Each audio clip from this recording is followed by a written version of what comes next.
Welcome back, folks. We are looking at the Daily Bread Bible Study for day 35 for Tuesday, February 4th, 2020, Leviticus chapters 22 through 23. So just two chapters here, not too much that I want to highlight, but I'll look at chapter 22 and see that the Lord is speaking to Moses about the priest and giving some more instruction to the priests, saying that no one ritually unclean shall come near to the sacred donations of the people. So the offerings that they have, all that they present.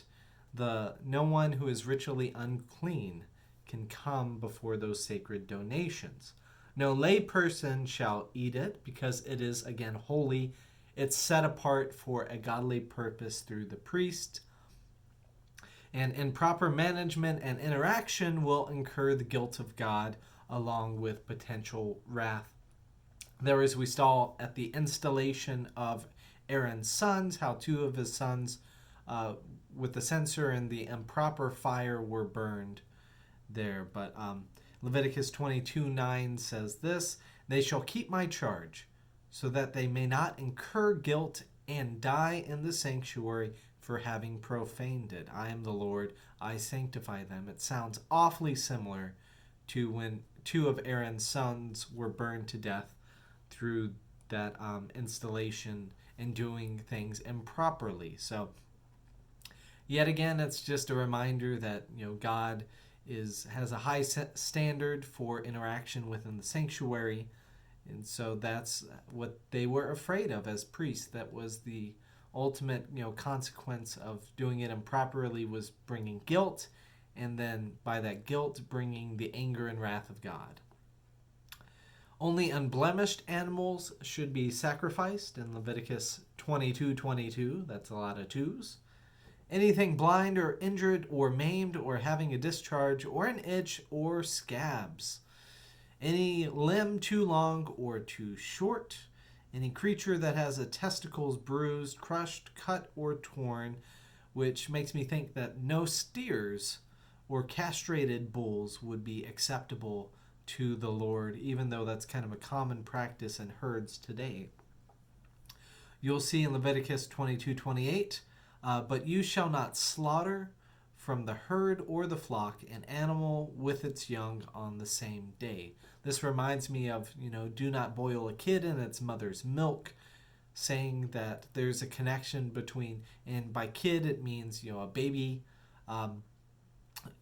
So don't boil a baby, goat with its mother. But you shall not slaughter it, that animal, on the same day. That there's, a connection of loss in the family, and they even, relate that spiritually to the animals, which I find pretty fascinating, that they have this respect for life for the animals and do not practice that at the same time. But moving on to chapter 23, we see a list of the appointed festivals for the Israelites. We see the weekly Sabbath, the seventh day they will rest. The Passover and Festival of Unleavened Bread, where we commemorate what happened in Egypt and how they were set free there through the Passover, the 10th plague, and are able to go free because Pharaoh finally consents for them, letting them go to worship God.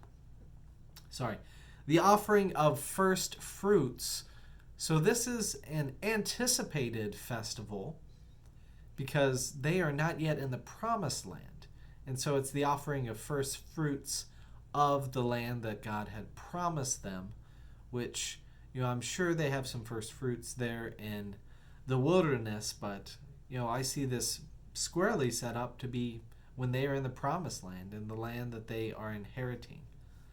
Likewise, another festival off of that date is the Festival of Weeks. It says it's the day after the seventh Sabbath. So 7 times 7, 49 plus 1, 50 days, which then leads to what is called Pentecost. We will pick up the story of Pentecost Pentecost in the book of Acts for us as Christians. It's a day when the Holy Spirit comes upon all people there in Jerusalem who are gathered to observe this festival. And that's when God is able to, talk and have people understand in their own language. So it's connected with this festival of weeks.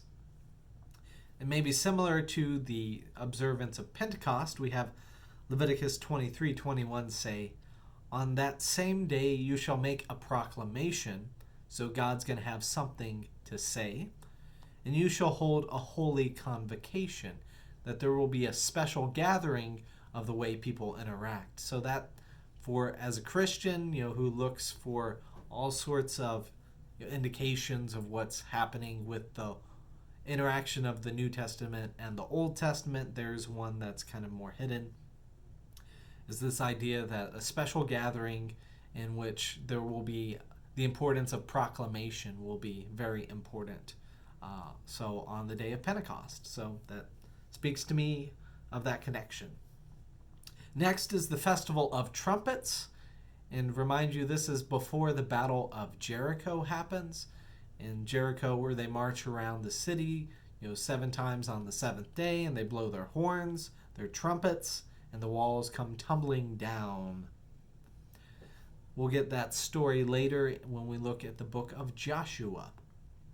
The Day of Atonement that we see is another of the festival.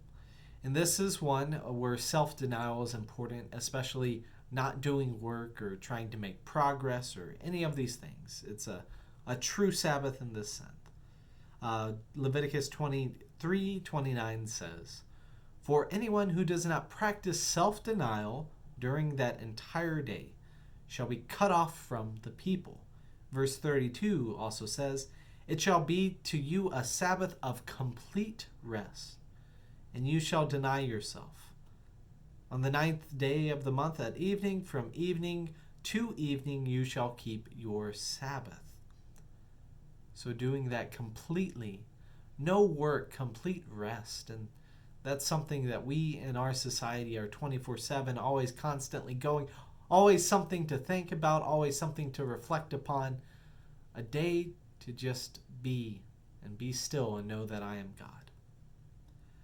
We see the Festival of Booths and Tabernacles, the 7 days in tents, where it's just a reminder that they lived in non-permanent structures when they came out of the land of Egypt, and to observe that for all traditions, which makes sense for me to say is that is something that they're going to observe more fully, and it's going to have more significance when they are in the promised land and are able to live in houses, not just live in temporary shelters of tents. So that's all we have for you today for day 35. Thanks for joining us. And if you have any feedback, ideas, suggestions, I'd love to hear them. Connect with me on the GroupMe group or Facebook or however you can find me. Just let me know. Have a great day.